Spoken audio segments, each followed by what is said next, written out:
June 06, 1944. The English Channel, 23 kilometers from the French coast. The pre-dawn gloom. Lieutenant Dean Rockwell, clutching the radio in his hand, felt the icy, salty foam hitting his face. His landing ship LCT-1273 rocked violently on 5-foot waves. Through the pitch darkness and the curtain of storm spray, he could barely make out the 32 silhouettes of floating Sherman tanks, their canvas skirts puffed up by the wind, towering like ghostly medieval towers on the horizon. The message from the task force was concise and final. HR hour has been confirmed. 0630. Coastal barriers have been discovered. The fortifications are not damaged. Meanwhile, on a nearby LCT, Captain Ned Elder, commander of the 743rd Tank Battalion, studied the 6-foot waves with binoculars. His brain, honed by months of training at the Slapton Sands Lagoon, where they practiced landing, calculated the options. The conditions were a blatant violation of all technical standards. The Shermans with the duplex drive, DD system, dual drive, were designed for swells of no more than 3 feet. Their flimsy canvas screens, fastened with wooden frames and inflated from carbon dioxide cylinders, will inevitably form like houses of cards in such weather, sending 33 tons of steel and a crew of 5 people to the bottom of the strait. Elder had seen intelligence reports. The tide was rising, exposing the deadly Gegenland forest barriers, steel hedgehogs and slingshots designed to rip through the bottoms of amphibious ships. His tanks were needed on the shore, not at the bottom of the English Channel. At that moment, in the swirling waters off Normandy, he made a decision that would save hundreds, if not thousands, of American lives. DD tanks will not float. They will ride all the way to the beach on the decks of their landing ships. He could not have known that this one-man decision, made in the rocking of a landing craft, would trigger a chain of events that led to the most devastating armored breakthrough in the European theater of operations. German defense doctrine, honed in the crucible of the Eastern Front and the Vickers battles in the Normandy hedge, taught that their Tigers and Panthers were the top of the food chain. The Tiger, with its legendary 80mm KWK-36 cannon, capable of piercing the armor of any Allied tank from a distance of 2 kilometers, and 100mm frontal armor, was virtually invulnerable in a frontal attack. The Panther, with its long-barreled 75mm KWK-42 cannon and superbly beveled 80mm frontal armor, was recognized by many experts as the best medium tank of the war. The Wehrmacht turned the Normandy countryside into an ideal killing zone. Hundreds of camouflaged positions, anti-tank guns aimed at every possible approach, minefields and anti-tank ditches. All this was supposed to channel the advancing Allied equipment into predetermined killing fields where dagger fire from ambushes awaited them. The German tactics were mathematically verified. Overlapping firing sectors did not leave dead zones, and pre-targeted artillery coordinates allowed mortars and howitzers to cover any point on the beach within 30 seconds after the target was detected. Meanwhile, the American M4 Sherman was struggling to overcome the waves of the English Channel. Its engine, a fancy Chrysler A57 multibank assembled from 5 automotive 6-cylinder engines, roared, straining under the weight of 33 tons of steel, ammunition, and the determination of the crew. Each Sherman equipped with the DD system, at full displacement, displaced enough water to flood a small building. On board the LCT-600, Technical Sergeant Paul Reagan, standing in the hatch of the command tower, studied the tactical situation. His tank carried 90 rounds for a 75mm cannon, 4,150 rounds for machine guns, and the hopes of the entire amphibious attack. He embodied American industrial philosophy in its most practical form. Unlike the German Tigers, which cost 250,000 Reichsmarks and required specialized maintenance, the Sherman could be mass-produced, transported across oceans, and repaired by guys from Kansas farms using basic tools. By 1944, the Chrysler tank arsenal in Detroit alone was producing more than 400 Shermans per month. The math was relentless. While Germany was struggling to produce 100 Tigers per month, American factories were producing more than 2,000 Shermans at their peak. Given the mechanical reliability, fuel consumption, and ease of repair, the equation became overwhelming. Tankman William Faucassade, a veteran who would later receive the Silver Star and Purple Heart, understood that victory in a mechanized war was not just about the thickness of armor or the caliber of a cannon. This is the ability to strike, maintain an operational pace, and, critically, adapt to the conditions of the battlefield faster than the enemy can do it. On the other side of the English Channel, in Panther No. 424 of the 2nd Panzer Division, non-commissioned officer Klaus Weber was checking the ammunition. 79 rounds for his long-barreled 75mm KWK-42 cannon, 4,200 rounds for machine guns. The frontal armor of his Panther was 100mm thick, tilted at an angle of 55 degrees, giving an effective thickness of almost 140mm. American 75mm guns could not penetrate it from more than 100 meters away. The 45-ton monster consumed fuel with an appetite that would have horrified American supply officers, about a liter per kilometer off-road. But having taken up a position in the Normandy hedge with overlapping fields of fire, the Panther did not need to move. All she had to do was kill. The German fortifications at Omaha Beach were the result of 2 years of work. The WN-62 stronghold, which overhung the Easy Red sector, included many machine gun nests, a 50mm anti-tank cannon, and mortar pits. Soldier Hinrich Zau, who manned the MG-42 machine gun, later claimed to have fired more than 12,000 rounds, a figure that historians consider greatly exaggerated, given the physical impossibility and the overall casualty figures. At 0550, Captain Elder aboard LCT 2037 finally assessed the situation. Waves of 5 to 6 feet. The wind is 18 knots from the west. The canvas screens of the DD tanks, designed for a 3-foot wave, will inevitably collapse. Of the 64 DD Shermans scheduled to land on Omaha Beach, only 29 of the 701st Tank Battalion, Eastern Sectors, will decide to launch. And of these 29, 27 will sink in the cold waters of the English Channel, taking dozens of crew members with them. But Elder's battalion, the 743rd, will not launch tanks. His 32 DD Shermans, plus support, will take the LCT directly to Dog Green and Dog Red beaches. This meant exposing the thin, skinned amphibious assault ships to direct fire, but the alternative was to watch his tanks disappear under the waves. The math of the solution was ruthless: risk the ships and their naval crews, or lose the tanks and their army crews before they even fired a single shot. At 0615, the naval bombardment began. The battleship Texas opened fire with 14-inch shells on the cliffs above Omaha. Arkansas added volleys from her 12-inch guns. The smaller destroyers came dangerously close, 1,000 yards from shore, firing directly at visible fortifications. The bombardment was supposed to last 40 minutes, crushing German positions before the first wave reached the shore. In reality, most of the shells flew over their targets. Low clouds caused the heavy bombers to drop their bombs late, and their payload dropped harmlessly in the fields behind the beach. Of the 446 B-24 Liberators that attacked Omaha Beach, not a single bomb landed on the beach itself. The first combat collision of the Shermans on Omaha occurred at 0629, 1 minute before 1 o'clock. Company A of the 743rd Tank Battalion, equipped not with DD systems, but with deep Ford kits, directly drove off its LCTs into 4-foot deep water. These tanks were sealed with special kits, and their exhaust pipes were extended with improvised pipes, which allowed them to wade through up to 6 feet of water. The first tanks came ashore, their tracks grated on the pebbles, and 75mm guns turned towards the cliffs. The first German reaction was devastating. The 88 anti-tank gun in the WN-61 fired 8 rounds in 90 seconds.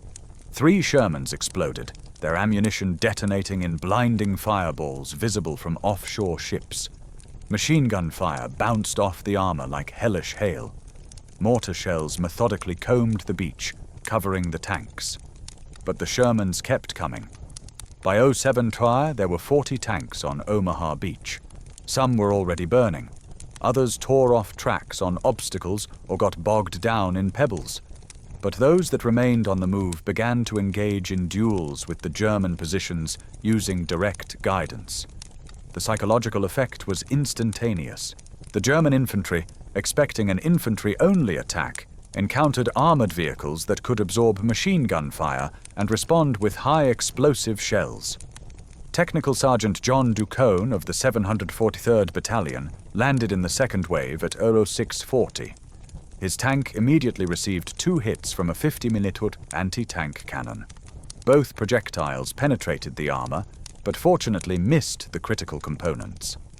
Ducone's driver, Private Howard Froberg, aimed the Sherman directly at the German position, while the gunner pumped 5 high-explosive shells into the embrasure of the fortification.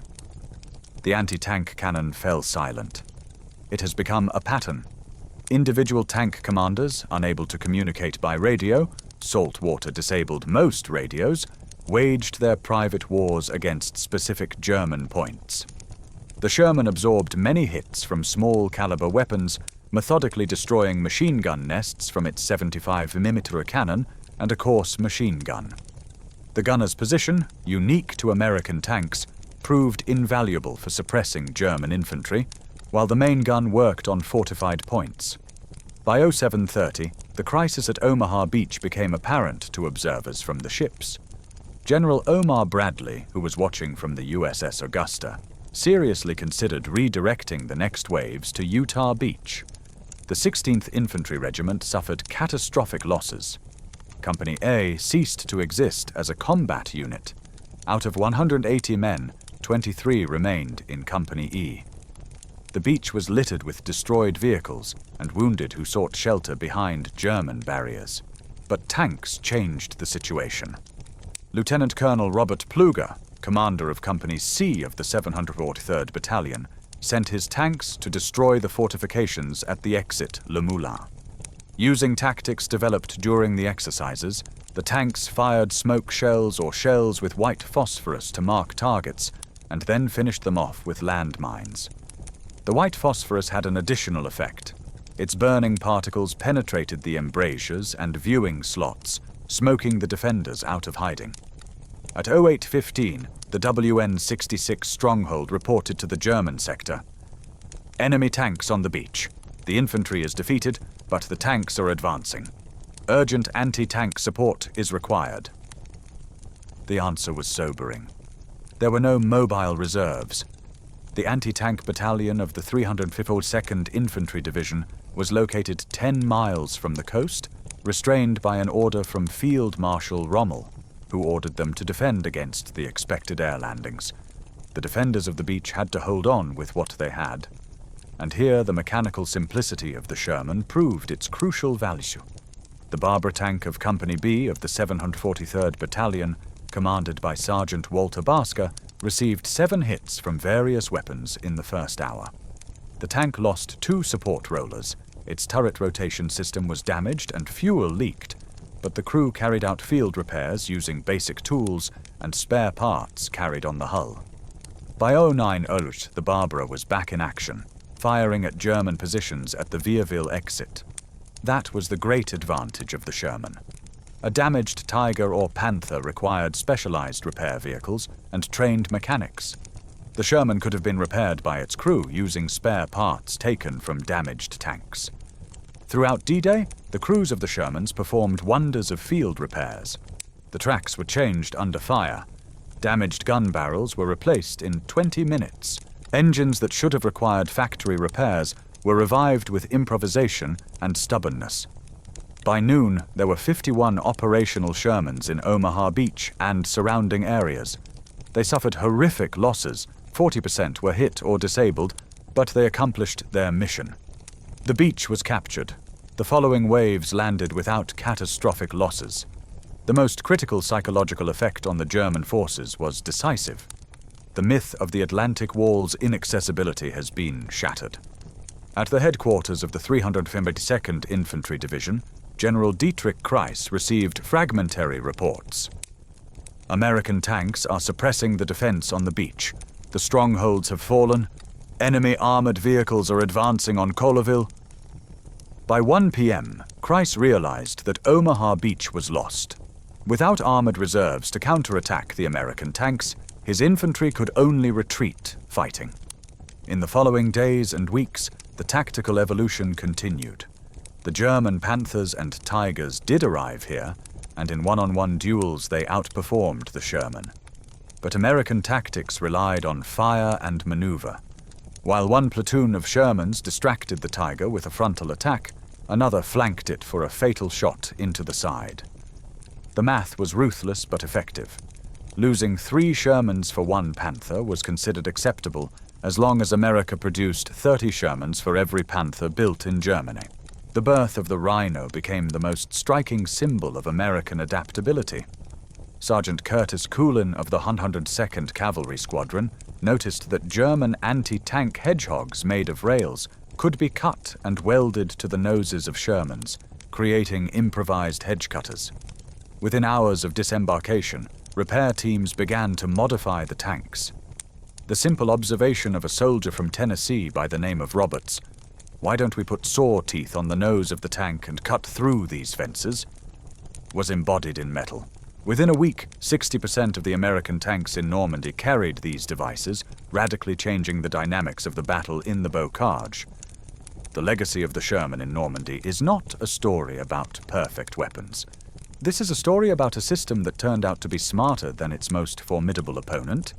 This is a story about the industrial might, capable of flooding the battlefield with steel, about the logistical genius who delivered this steel across the ocean, and about the tactical flexibility of ordinary soldiers and officers who, faced with a seemingly insurmountable problem, found an ingeniously simple solution. The Sherman was not just a tank. He was the material embodiment of the American approach to total war, not ideal, but perfectly adequate for the task, and available in quantities that made the tactical superiority of the enemy strategically insignificant. By August 1944, when the Allies broke out of Normandy during Operation Cobra, the German tank forces in the west were virtually destroyed. The 2nd Panzer Division, which entered the battle with 180 tanks, was reduced to 25. The American losses were also heavy, but unlike the German ones, they were replenished. For every damaged Sherman, 2 new ones arrived from England. For every crew member killed, 3 replacements were prepared in the training camps. Ultimately, the success of the Sherman confirmed an old military truth, reinterpreted in the era of industrialization. Quantity is quality, taken in sufficient measure. The Germans built the best tanks of the war. The Americans built the tanks that won this war. In the arithmetic of modern warfare, this is the only statistic that matters. By the evening of June 6th, a surreal scene reigned at the landing site of the 743rd Battalion. Smoke from burning Shermans mixed with fog and dust from exploding shells.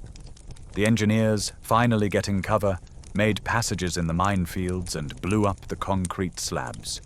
The wounded received help in makeshift medical posts deployed behind the hulls of damaged tanks, which served as the only reliable shelter from heavy machine gun fire from the upper dunes. The Shermans who had survived this inferno were no longer just steel monsters. They became mobile strongholds, centers of crystallization of resistance, and nodes around which the attack was organized. The psychological effect that tanks had on infantry cannot be overestimated. The soldiers of the 16th Infantry Regiment, lying under deadly fire and watching their comrades die by the dozens, were on the verge of collapse. But the sight of the Sherman, slowly but inexorably creeping forward, firing at the embrasures, became a signal for them to act. The tank gave them not only fire support, but also a psychological impulse, the will to move.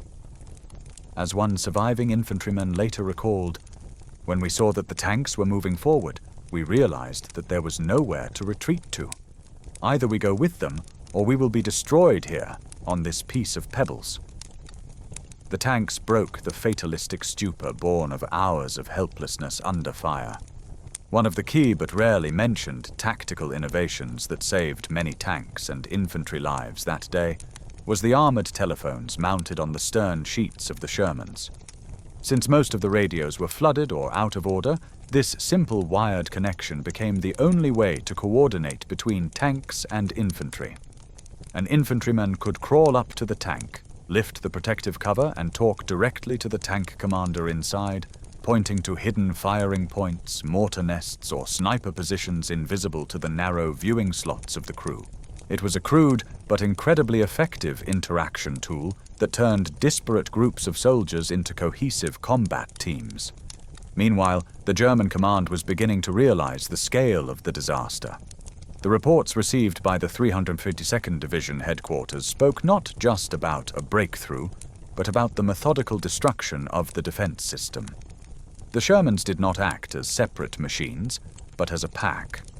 While one tank was distracting attention by dueling with an 88mm cannon, the other two, using the terrain and smoke screen, went out to the flanks and shot the position at close range. The German calculations, accustomed to the fact that one successful Tiger shot decides the outcome of the battle, were shocked when, after the destruction of one Sherman, two more appeared in its place, continuing the methodical shelling. By the night of June 7th, when the first reinforcements, companies of the 2nd Infantry Division, began to replace the bloodless units of the first wave, the Shermans of the 743rd and the surviving vehicles of the 741st Battalions were already fighting in the depths of the defense, at the foot of the cliffs, and on the outskirts of the villages of Colleville-sur-Mer and Saint-Laurent.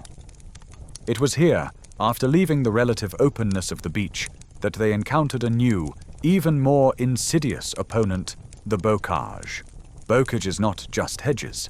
This is a centuries-old land use system, where each field the size of a football field was surrounded by earthen ramparts up to 4 meters high, densely overgrown with centuries-old roots of trees and shrubs. These ramparts were impassable for any equipment, except for the narrow country roads, which the Germans had shot and mined in advance. For a tankman, bocage was an ideal location for ambushes. Visibility was limited to a few dozen meters. Every turn of the road could be the last. German Panzerfaust grenade launchers and anti-tank rifle crews could let the Sherman get within 30 to 50 meters and set it on fire with a single shot. It was under these conditions that tactics were born, which determined the nature of the battles in Normandy for the next 2 months. The Americans quickly realized that their standard field regulations were useless. In response, they improvised by creating tank infantry tactical groups. The infantrymen no longer followed the tanks, but moved right next to them, literally hiding behind their armor. One squad of infantry marched in front, checking the hedges for ambushes, the second behind and on the flanks.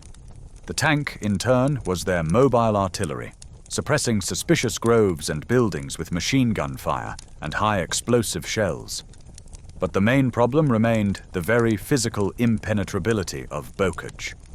A tank trying to climb a high rampart would expose its vulnerable bottom to fire and freeze for a moment in a helpless position, becoming an ideal target. It was here that Sergeant Coulin's ingenious, simple solution became a real tactical revolution. The rhinoceroses, those steel fangs welded from German hedgehogs, transformed the Sherman from a prisoner of bocage into its master.